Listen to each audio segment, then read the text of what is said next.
dah sampai dekat Merdeka 188 ataupun sekarang dipanggil Maybank 188. Hari ni kita akan pergi ke bukan pelancaran, dia adalah media briefing untuk Honor Magic 8 Pro.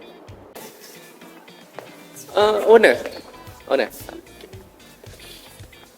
so kita dah sampai ke level 75 dan sekarang kita akan naik ke level 98. Ini dia. Jadi kita akan tengok macam mana. Alright, kita dah sampai ke 98. Honor. So itu dia Honor media briefing.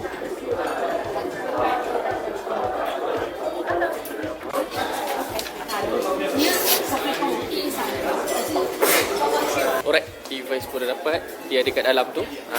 Jadi sekarang kita masuk dulu. Tengok apa yang ada kat sini. Dekat sini ada pencuci bulu ramai.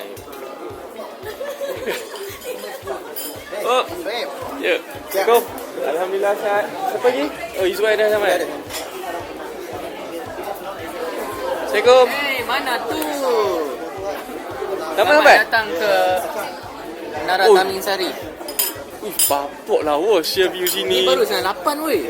Ni baru tingkat 98. Betul, tadi aku tengok lift ada 114. 114. Lawa view sini.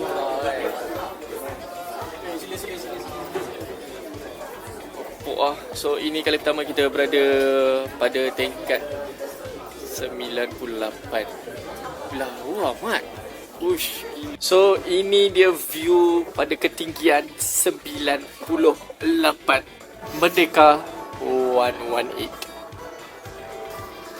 So itulah dia media briefing untuk Honor Magic 8 Pro. Jadi kalau korang minat, korang boleh komen apa lagi korang nak tahu pasal Honor Magic 8 Pro ni, sebab aku akan buat lebih detail lagi video pasal model ni. Kalau korang minat, korang boleh komen. Kita jumpa dalam next video.